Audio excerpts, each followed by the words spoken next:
This season, Instacart has your back to school.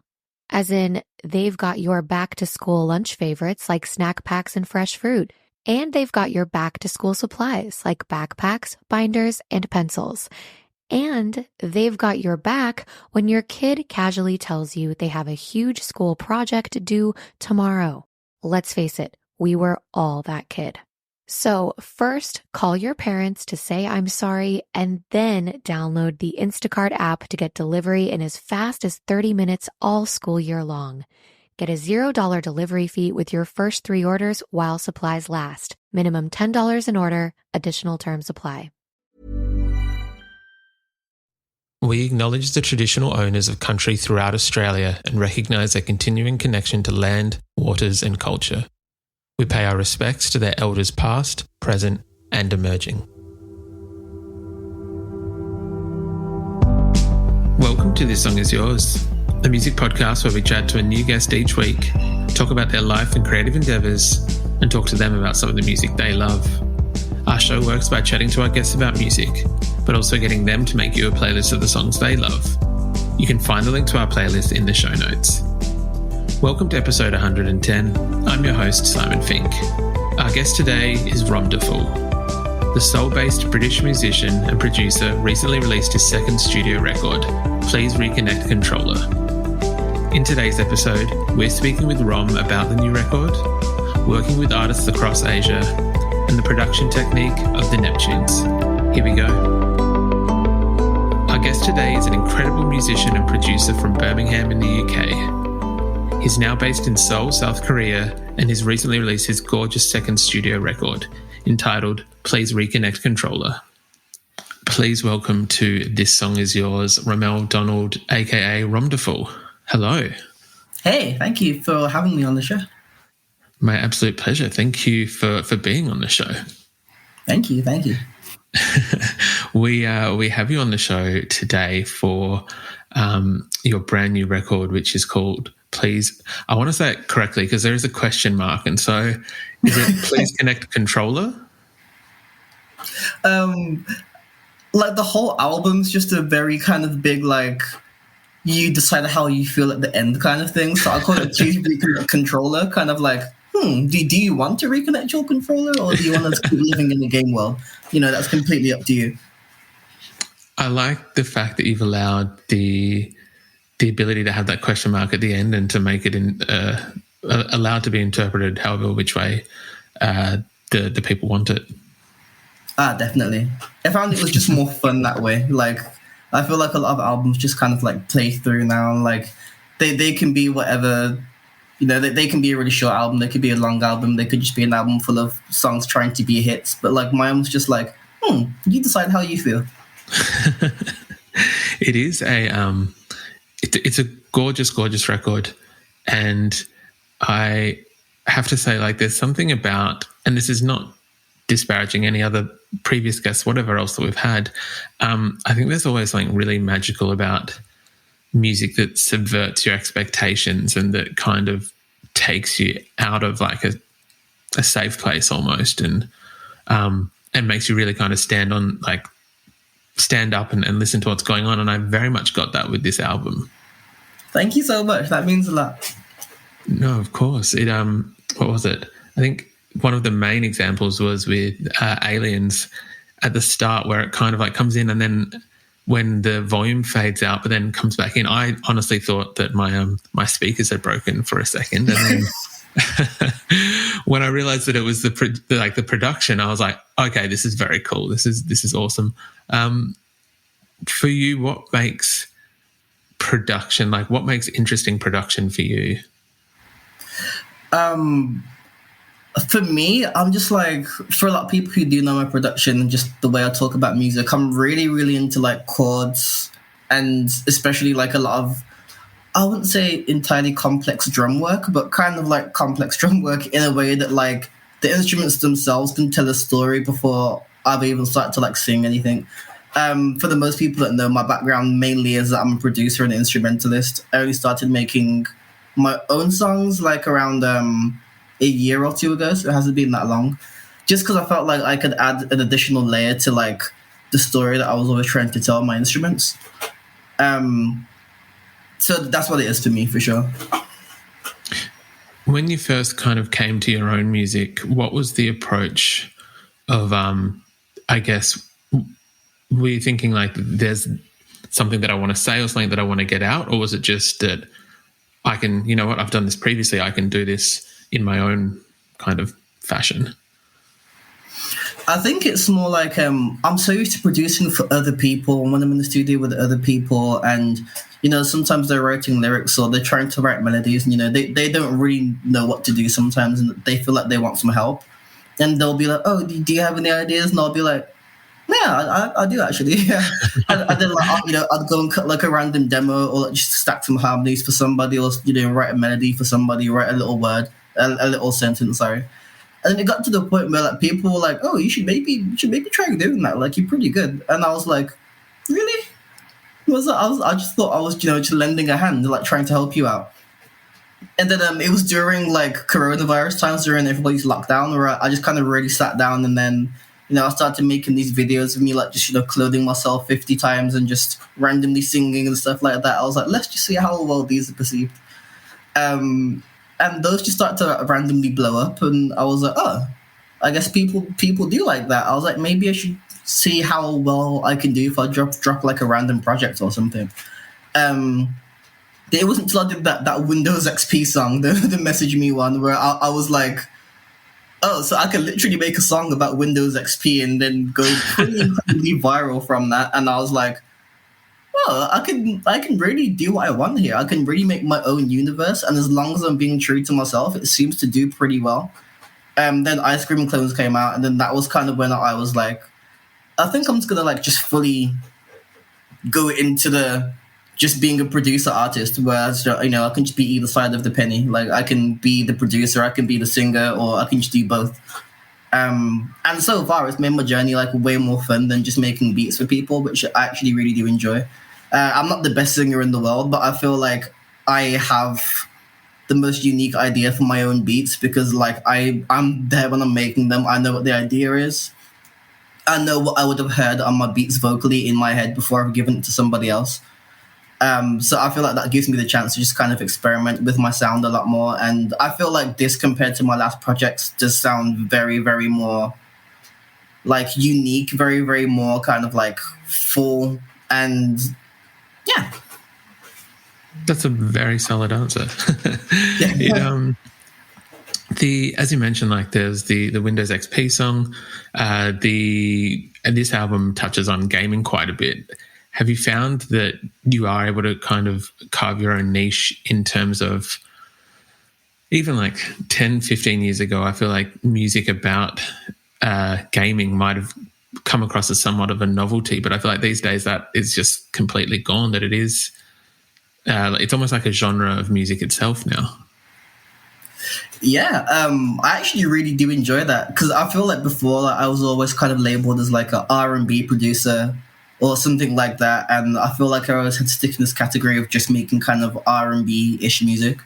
And now I feel like you said, 10, 15 years ago, I feel like you would either just have to make an R&B song about love, or make a hip-hop song about being a gangster or something like that, or make a rock song about like defying the system and being a rebel. And like now you can just be somebody who has R&B characteristics, making songs about Windows XP and MSN whilst eating ice cream and talking about Minecraft or memory cards or whatever. And for some reason, people seem to relate to that. And it's like, oh, there's literally something for everybody now, which I think is really beautiful. Yeah, 100%. Have you found, I imagine that would be good. I can't see why it wouldn't be, but have you found like that the gaming community has kind of like welcomed you with open arms? Even that too. I feel like the gaming community, I'm not sure if you're much of a gamer yourself or if you ever played games back in the day, but like gaming online for the first time on like, you know, Xbox 360, PlayStation 3 days, pretty brutal online. You know, if you had a headset and you would hear people like going crazy, cursing all the time, you'd kind of be like, this doesn't really feel like a welcome community, but it's kind of fun, but kind of not fun sometimes. I feel like in comparison to those days, it's a lot more nice to try and get in these kind of communities now.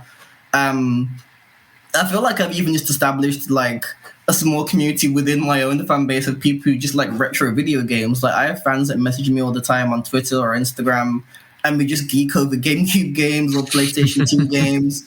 You know, we just speak for hours. I made a Discord where soon me and my fans were speaking for like 3 or 4 hours about 2000s video games, newer video games, Nintendo Switch, and we all just game together and stuff like that. And I feel like, oh, that all came from music, and now I'm playing games with people. That's really cool. So yeah, I feel like it's definitely a lot more welcoming now. That is very, very cool. Do you what is it? There's a platform. I say I'm not much of a gamer. My brother is, but I'm less so. Is it Twitch that you can kind of like create a community on as well and play with? Yeah.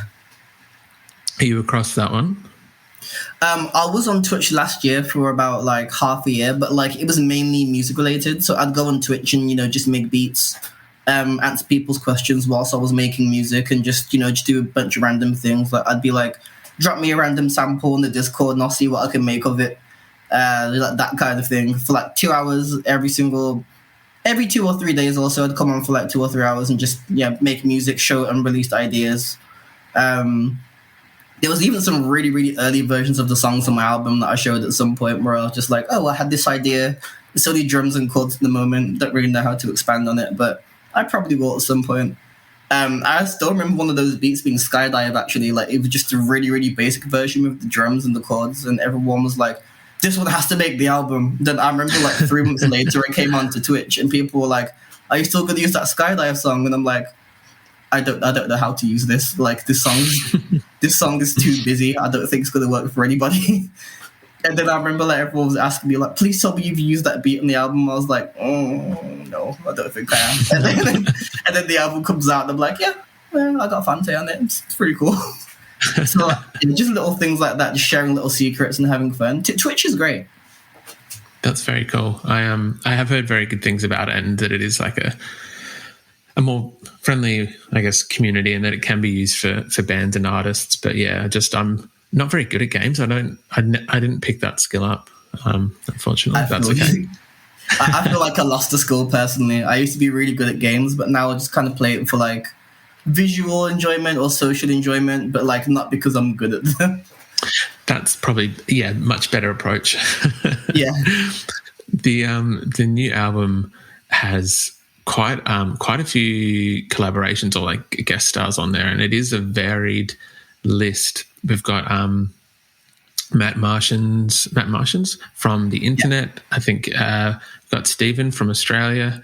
How do you approach your collaborations, and like is it just that they've reached out to you, you've reached out to them, or is it kind of like different for each track? It was different for a bunch of them. Matt Martians, for example, he was pretty much like my mentor last year. I was posting those clone videos on Twitter, and then the internet seemed to have got wind of the videos I was doing, and they just reached out and like kind of lended a hand almost. Then me and Matt Martians started speaking. We had met a few times when he came to London last year. And the whole time when I was working on the album, he was being just like a big brother to me, where I'd like, there was multiple times where I'm like, I'm not releasing this. This is trash. It's not going to work out. People aren't going to like this. It's weird. I don't know what I'm doing. I'm kind of confused. And he'd give me like a lot of helpful advice, you know, give me a lot of reassurance, tell me not to give up. And like, he really believes in me and my music a lot, which meant a lot from, you know, somebody from the internet, because they're one of my favorite groups of all time. So I was just like, oh, wow, like, you guys are really telling me to keep going on. I'm like, damn, okay, that maybe I should keep like trying and like, you know, not give up with it so easily. And more than anything, he was just a really good friend to me throughout the process. Pretty much exactly the same thing with Fante as well. Just randomly reached out to me on Twitter. This wasn't even to do with the album, by the way, like either one of them. It was just like they were just reaching out to say they like my music, and I was like, wow, I like your music too. So like, I always like things to grow really organically. I don't like to just be like, hey, let's work. Like, I love to just kind of form some kind of relationship where we can talk about anything, not just music related things. So the majority of the people on the album was like that, and then there are some who I've just been friends with forever, like K Faraway on Mesmerized. He's been one of my best friends since I was 13. So like me and him has been making music for like quite a while. Even though he only debuted like 2 years ago. And then me and Xavier Omar, we've been speaking since I was on Soul Election. Nana Be Cool, me and him was at like Amare's writing camp in Gran Canaria like 3 years ago, and we became friends.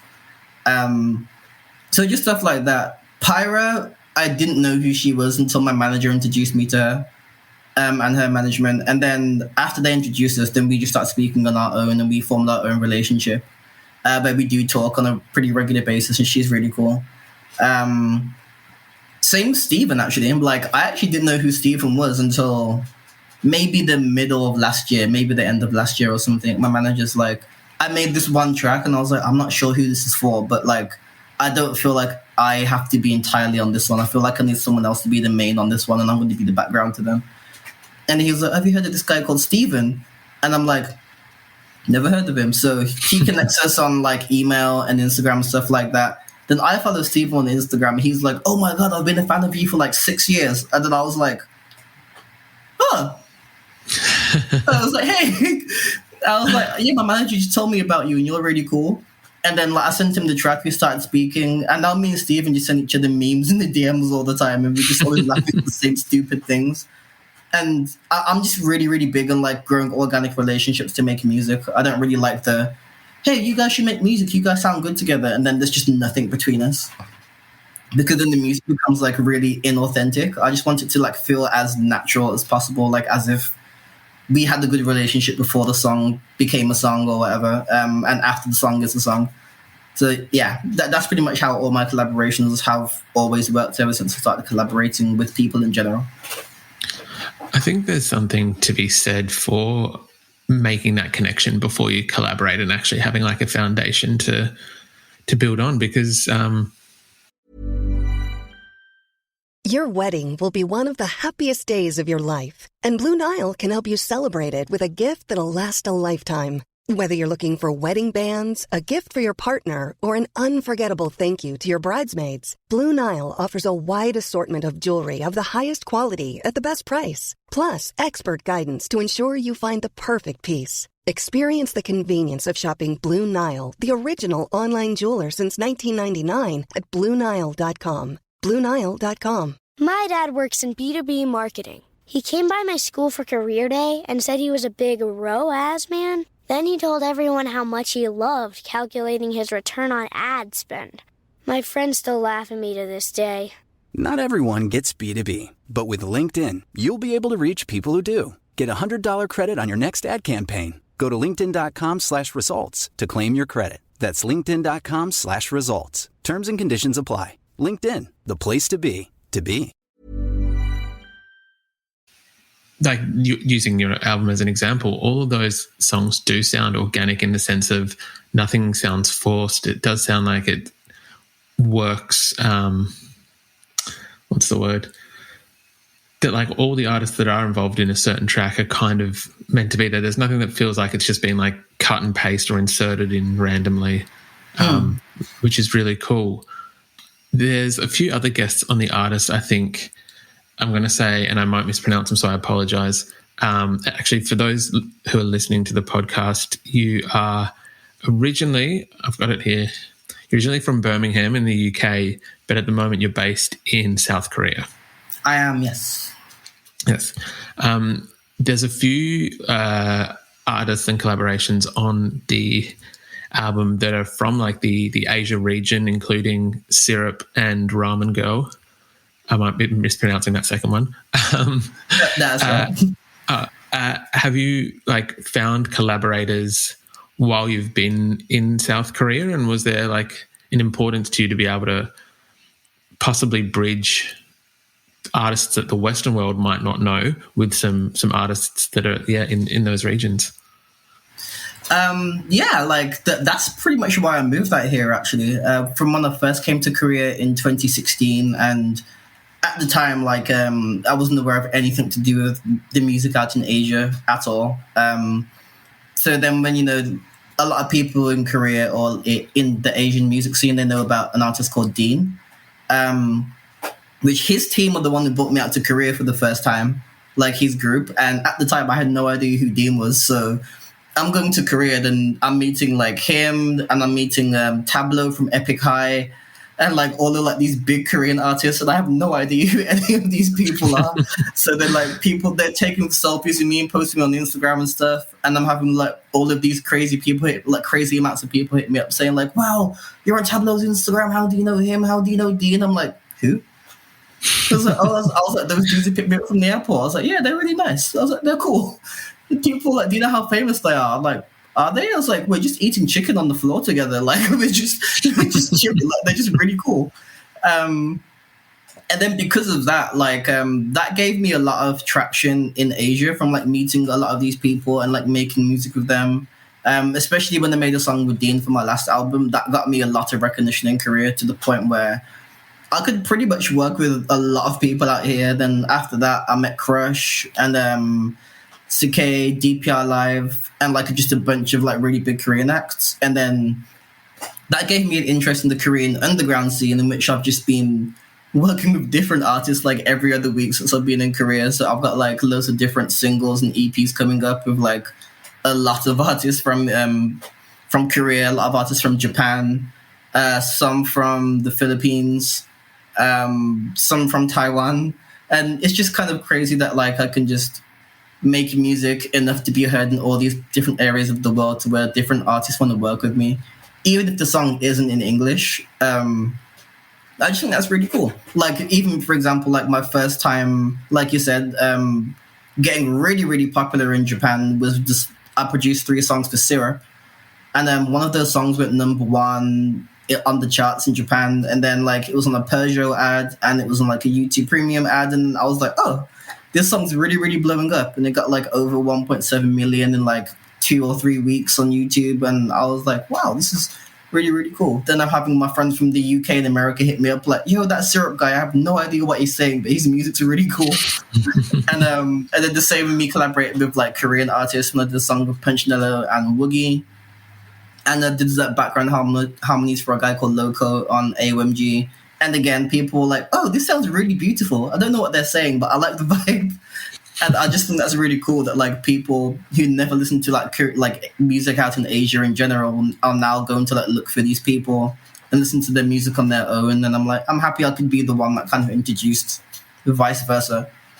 Just the same way that like some of my friends in Korea haven't heard a bunch of like UK music, or like some of my friends who are collaborators, and I'm like, oh, you should probably listen to them. They're like, that you probably might like their music, and then yeah, it's just really cool. I feel like there's and this is going like much further out on like a more like broader scale, but I feel like that the world in the last few years is starting to kind of recognize like K-pop is massive, like, and Blackpink and BTS are obviously big kind of examples of that. But there are, from my understanding, lots of smaller subgenres and just like normal genres that do have a lot of really interesting artists as well. So it's kind of cool to, as you said, be able to have that platform to, you know, bridge a gap almost. The record, as we've touched on, that comes from a love of video games. I feel like for a man in your position where you're a creative, you're kind of making all these different things, has there ever been the discussion of a ROMderful video game? There has, with a lot of my fans, especially because I've always like talked about being interested in making video game soundtracks, or like soundtracks for cartoons and movies and stuff like that. And then I have found myself randomly in the past couple months, and I don't even know where this interest has come from, but I'm like, I'm going to learn to code. I'm going to learn C or C++ or something so I can start learning to code my own video game. And then I'm kind of like, why would I do that myself? And I'm talking to like, the other cool thing is I had loads of fans who reached out who are coders, like people who work on like code for Apple, for like Logic, or people who do work in video games, like independent developers. They're like, oh, we'll teach you how to code so you can make a basic video game. And I'm like, really? It's like, what could I do for you in return? Can I show you how to make music or something? Can I send you money? They're like, no, we love your music, we'll help you out. And I'm like, oh, cool, I could maybe actually really do this.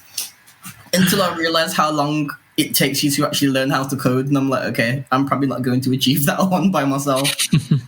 So I have spoken to other people about like, how possible would it be to just make something really small, like a really good music or something like that. That is something I definitely want to achieve at some point in my life. like not directly like a ROMderful related video game, like a video game about me, but like just a video game with a good story and a really, really good soundtrack and like really, really good music and stuff like that. Definitely at some point in my life, either that or a cartoon for sure. That would be cool. Do you have a like a favorite or like a top 2 or 3 video game soundtracks? Final Fantasy VII soundtrack, just because it sounds really beautiful and it's very expressive, even for something that came out in like 1997. Super Mario Sunshine, which is also one of my favorite games from GameCube 2002. The soundtrack on that literally just sounds like sunshine. It sounds like being outside. It sounds really colorful. It sounds really beautiful. Gran Turismo 3, or just the Gran Turismo series in general. Crazy jazz, kind of like jazz bands just like jamming it out for like 10-15 minutes per song for all the different areas of the game. Really, really diverse soundtrack, but the chords in there are like really, really pretty and crazy. They're pretty crazy chords. And I feel like that actually kind of contributed to me wanting to learn chords as crazy as that because of those video games when I was little. Like, sometimes I'll just go into like the garage after I collected a few cars and I would just sit there for 5 minutes just like, whoa. I was like, I want to learn whatever that is. Like, that's fire. So yeah, I'd say like probably these three video games have had the largest impact on me. That's very cool. The other, and I'm hoping I've done my research correctly, I think the other person who might have had a bit of an impact on you was the producer of this record behind me. I'm not sure if you can see it. I as soon as you came with the call, I was actually going to point that out. I was like, oh, it's got a Justified vinyl, which is my favorite album of all time, like ever. Cool. I'm glad my source was correct then. Yeah, I wasn't sure if you just put that there for me to notice, but I was like, oh yes, I love Justified so much. It is an incredible album. And this is not to take anything away from Justin himself, but I think that the production was something on this record that you were really drawn to as well, like what Pharrell and Chad from the Neptunes were kind of doing at the time. Pharrell and Chad, to me, like, will always be the best producers of all time. I know that, you know, no taking away from like Quincy Jones or like any of the amazing other people that came before them, but that was just what I grew up on. So for other people's Quincy Jones who were born in the 70s and 80s, for example, like Pharrell's my Quincy Jones. Pharrell and Chad, like the Neptunes together. Everything they ever made was just always like instantly recognizable, always catchy, had really beautiful chords, really amazing bridges, catchy lyrics. The drums were always really percussive and like very characteristic. Had very strong characteristics, and even sometimes when they went like super minimal, like the song might have only just been drums, like you even still knew that it was them.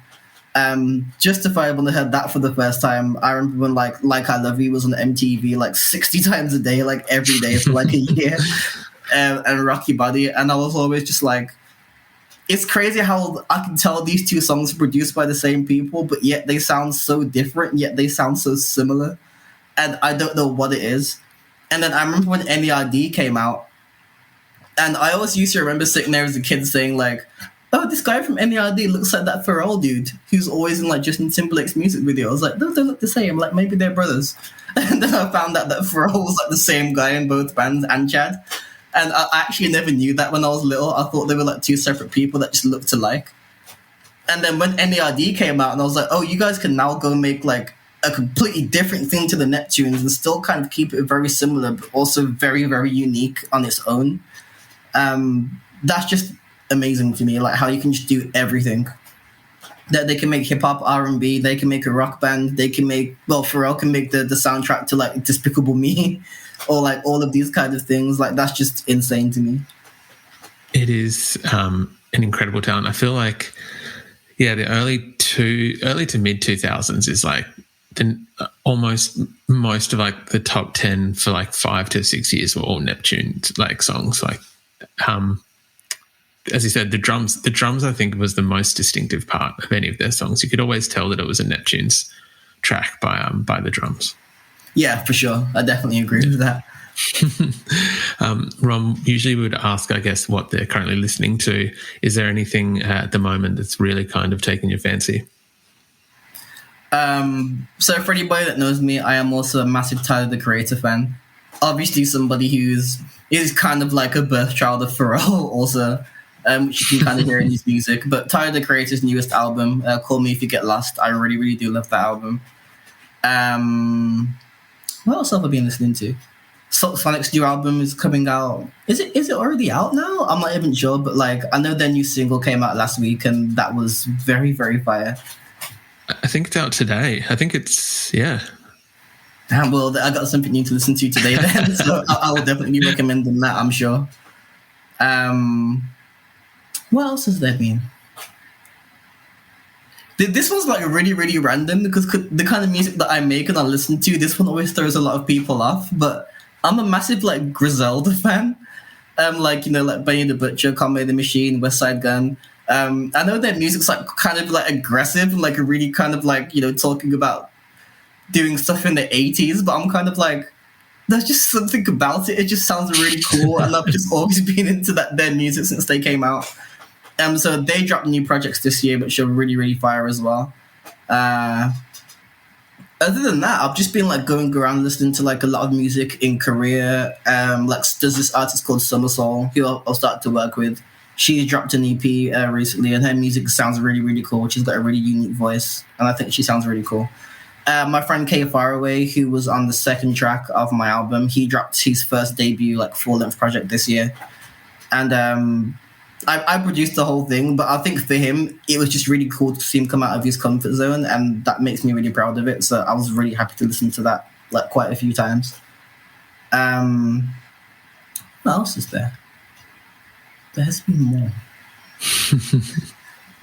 There's been so much music, I can't even like really just pick one out at the moment, but I've been just listening to like so many things. Oh, another Korean artist called EXN, who dropped her first EP like sometime around May or June. Sitting on like 5 or 6 tracks, but very, very unique voice. I think she's going to have an amazing future. I feel like she's already starting to kind of blow up quite a lot, but her EP was very, very unique. I feel like it was definitely different coming out of Korea, especially like from somebody that's really new. So that's really cool. Yeah. I think they're all very solid choices. I like the it's a good mix as well. I think you had some Tyler, so a little bit more. I feel like Tyler is almost unclassifiable these days. It used to be like Odd Future was very aggressive hip hop, but over the years it's kind of like what's it like Yonkers to like what he's doing now, vastly different, but very, very. Yeah.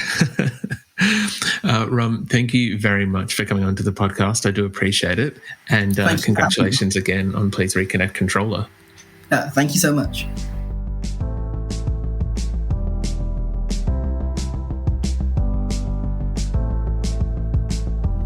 And that's our show. A massive thank you to ROMderful for his time.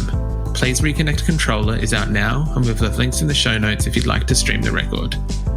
We also want to give a huge shout out to Emma and August at Here for Good Agency for helping out with today's interview. You can find a link to our Spotify playlist in the show notes, where you'll be able to listen to all of our guests' picks. If you like this show, please subscribe wherever you get your pods and stay up to date when new episodes are released. We release new shows each Thursday and Friday morning, with guest playlists streaming on Spotify at the same time. You can follow the playlist profile on Spotify. You can follow us on Instagram, Facebook, and TikTok. Until next week, cheers.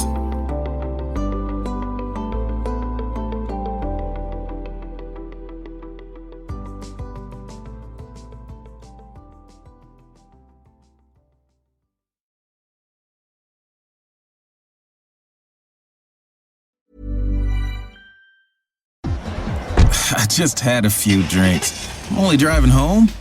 I've done this before. I'll be fine. Right?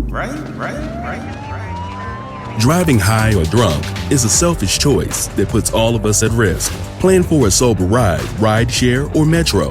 DC police are arresting impaired drivers, so drive sober or get pulled over. A message from the DC Highway Safety Office, Metropolitan Police Department Chief Pamela A. Smith, and everyone you'll save by driving sober.